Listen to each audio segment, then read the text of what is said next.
anatomi, fisiologi, dan sistem muskuloskeletal. Halo semuanya, salam sehat buat kita semua. Perkenalkan, nama saya Alda Jeli Madalena Bulele dengan NIM 03 2021 003 dari Prodi S1 Keperawatan kelas A 31 Stika Santan Elizabeth Medan. Di sini saya akan menjelaskan tentang anatomi sistem muskuloskeletal. Baik, dapat kita ketahui dulu bahwa sistem muskuloskeletal adalah sistem yang terdiri dari otot, jaringan ikat, saraf, serta tulang-tulang dan sendi. Sistem ini berperan penting dalam gerakan tubuh. Oleh karena itu, bila sistem muskuloskeletal terganggu, kemampuan dalam bergerak dan melakukan aktivitas pun bisa terganggu. Baik, di sini saya akan menjelaskan definisi muskuloskeletal. Muskuloskeletal terdiri dari kata muskulo, otot, skeletal, tulang. Muskulo atau muskular adalah jaringan otot. Baik, di sini saya akan menjelaskan definisi muskuloskeletal. Muskuloskeletal terdiri dari kata muskulo, otot, skeletal, tulang. Muskulo atau muskular adalah jaringan otot tubuh, ilmu miologi. Skeletal atau osteo adalah tulang kerangka tubuh, ilmu osteologi. Baik, sistem muskular ini juga terdiri dari beberapa tulang. Kita mulai dari tulang bagian kepala. Yang pertama, tulang dahi atau frontal. Ini adalah frontal. Tulang frontal ini atau tulang dahi berbentuk pipi. Tulang frontal dikenal juga dengan sebuah tulang dahi. Fungsi utama dari tulang ini adalah fungsi untuk melindungi otak sekaligus menopang struktur kepala yang termasuk rongga hidung dan mata. Selanjutnya, tulang pelipis. Ini adalah tulang pelipis. Ini adalah fungsinya. Fungsi dari tulang temporal adalah membentuk struktur tenggorokan dan melindungi otot besar serta membran di sekitarnya. Baik, sekarang kita masuk pada tulang kepala belakang atau occipitalis. Tulang ini adalah tulang occipitalis, merupakan tulang berbentuk pipi yang lokasinya terletak di bagian paling belakang. Jenis tulang tenggorokan ini mempunyai lubang yang dapat menjadi penghubung otak dengan sumsum tulang belakang. Fungsi penting dalam tulang occipital adalah melindungi otak dan pusat yang memproses penglihatan. Selanjutnya adalah tulang hidung. Ini adalah tulang hidung. Tulang hidung ini membentuk jembatan hidung yang ukurannya serta bentuknya kecil dan lonjong, tetapi bisa berbeda-beda setiap orang. Tulang hidung ini berfungsi untuk mengikat tulang rawan yang berbentuk katur hidung manusia. Setelah itu, sekarang kita masuk pada tulang sphenoid atau tulang baji. Ini adalah tulang baji sphenoid. Ini adalah tulang baji sphenoid. Fungsinya adalah sebagai dasar bagi tulang tenggorokan, sama seperti tulang pelipis. Tulang sphenoid juga berbentuk irregular. Fungsi dari tulang ini adalah melindungi struktur otak dan saraf. Yang selanjutnya, tulang pipi zygomaticum. Ini adalah tulang pipi zygomaticum, yang artinya tulang pipi atau yang dikenal dengan nama Latin os.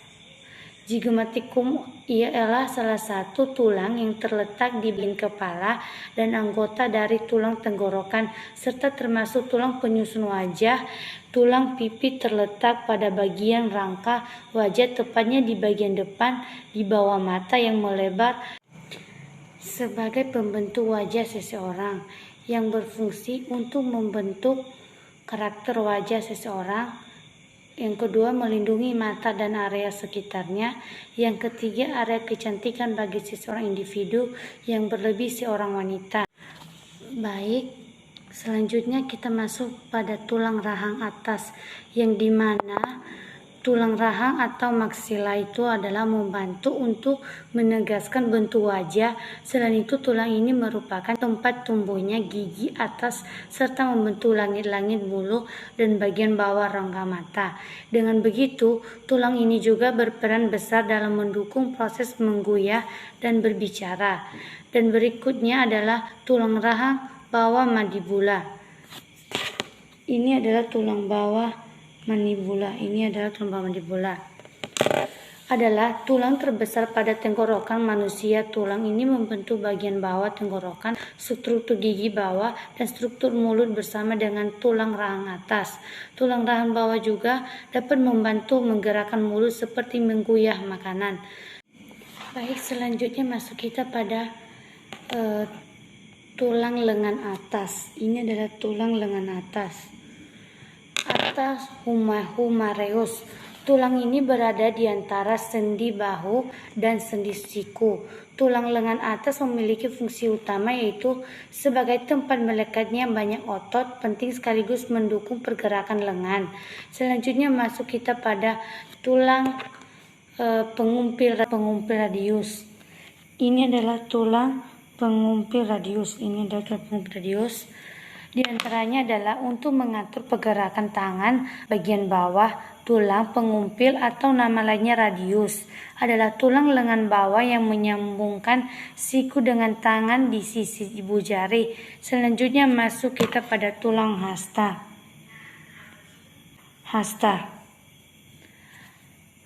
Tulang hasta ini merupakan tulang panjang di bagian medial lengan bawah sejajar dengan tulang pengumpil. Fungsinya tulang hasta ulna adalah untuk mendukung aktivitas tangan secara keseluruhan. Fungsi tulang hasta ulna juga diketahui dapat berkembang seiring dengan bertambahnya usia seseorang. Selanjutnya kita masuk pada tulang pergelangan. Ini adalah tulang pergelangan. Pergelangan tangan atau karpus. Fungsi tulang pergelangan yang utama adalah untuk membantu pergerakan pergelangan tangan, jari. Ini juga berfungsi untuk menghubungkan jari dengan jaringan dan tulang-tulang lainnya. Berikutnya masuk kita pada tulang telapak tangan. Ini adalah tulang telapak tangan. Atau bisa disebut dengan metakorpus. Fungsi dasar tulang metakorpus ini pada terletak tangan adalah bertindak sebagai jembatan antara pergelangan tangan dan jari, membentuk kerangka tangan. Sekarang masuk kita pada dan tulang yang terakhir adalah tulang jari-jari tangan. Ini adalah tulang jari-jari tangan adalah falanges. Fungsi dari tulang jaringan tangan memberi setiap tulang jari-jari terdiri dari 3 tulang pembentuk dan hanya ibu jari yang memiliki 2 tulang pembentuk. Pada tulang jari terdapat 3 sendi yang memungkinkan jari Anda untuk menekung berat badan bagian atas ketika kita duduk atau berdiri. Letak tulang kelangka berada di belakang tubuh. Selanjutnya kita masuk pada tulang tungging. Ini adalah tulang tungging. Bisa disebut dengan coccyx yang berfungsi untuk menyangka tulang-tulang di sekitar punggul dan menjadi titik pertemuan dari beberapa otot kecil. Selanjutnya kita masuk pada tulang kemaluan atau pubis. Ini adalah tulang kemaluan atau pubis. Adalah tulang yang berada di bagian bawah pinggul tulang kelak, memberikan dukungan untuk tulang punggung bagian bawah dan membantu gerakan kaki bagian atas.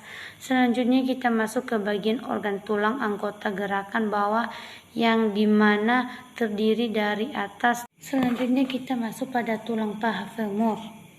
Ini adalah tulang paha femur. Sesuai dengan penjelasan salah satu fungsi tulang paha sebagai tempat melekatnya otot dan pigmen. Seperti sudah dijelaskan di atas bahwa tulang paha atau femur adalah tulang terbesar dan terkuat. Oleh sebab itu, fungsi tulang paha membuat manusia dapat berjalan dan menyongkong tubuh yang sangat berat. Selanjutnya kita masuk pada tulang tempurung. Ini adalah tulang tempurung. Dalam anatomi manusia, tulang lutut dan patella adalah tulang berbentuk segitiga dan tebal yang akan bersendi dengan tulang paha femur. Fungsinya adalah membungkus dan melindungi sendi lutut. Patella termasuk ke dalam tulang sesamoid yang berkembang dari tendon otot quadriceps femoris.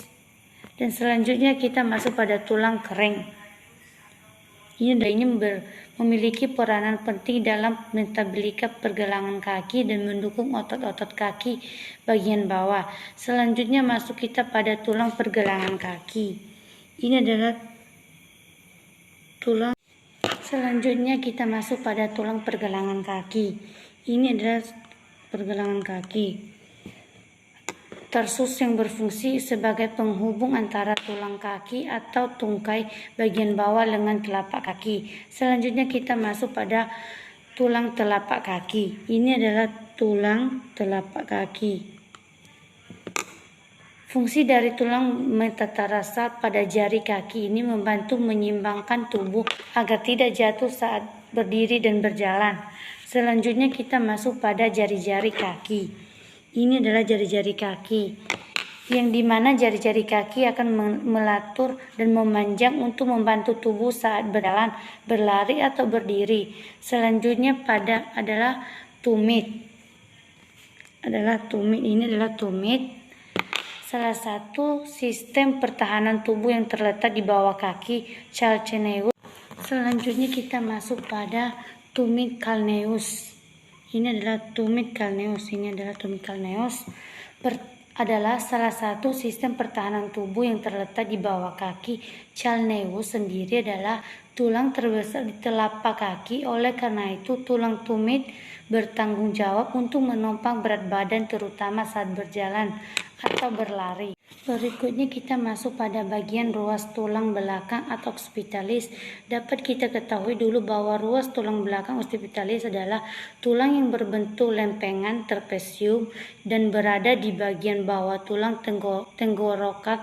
Di bawah ini merupakan satu dari 7 tulang dan menyatu dan membentuk tulang tengkorak. Ruas tulang belakang occipitalis itu terdiri dari beberapa tulang, yaitu ruas tulang leher.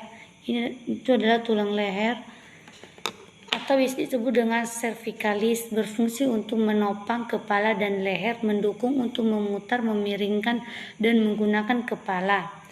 Yang kemudian 12 ruas tulang punggung. Ini 12 tulang punggung atau bisa disebut dengan thoracis, memberikan struktur dan menyongkong tubuh serta melindungi saraf tulang belakang.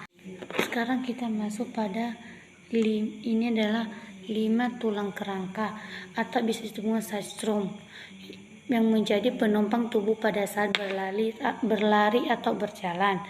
Di situ yang ini adalah 4 ruas tulang ekor, yaitu adalah menahan beban dan menjadi pusat gravitasi yang baik. Yang terakhir adalah tulang depan, 12 pasang tulang rusuk yang terdiri dari beberapa tulang, yaitu 7 pasang tulang rusuk sejati.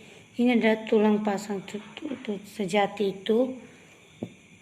Tulang rusuk sejati dekat dengan tulang dada yang berfungsi untuk melindungi organ penting di dada seperti paru-paru dan jantung. Habis itu 3 pasang tulang rusuk palsu adalah tulang yang bagian dalam belakang menempel pada tulang punggung, sedangkan bagian depan menempel pada tulang rusuk di atasnya. Fungsinya yaitu untuk melindungi bagian dari dalam tubuh, contohnya dada, paru-paru, jantung, dan hati. Habis itu dua pasang tulang rusuk. Ini adalah tulang rusuk. Fungsinya untuk melindungi organ dalam, namun tulang rusuk ini lebih untuk menjadikan tubuh supaya lebih bebas bergerak atau tidak kaku.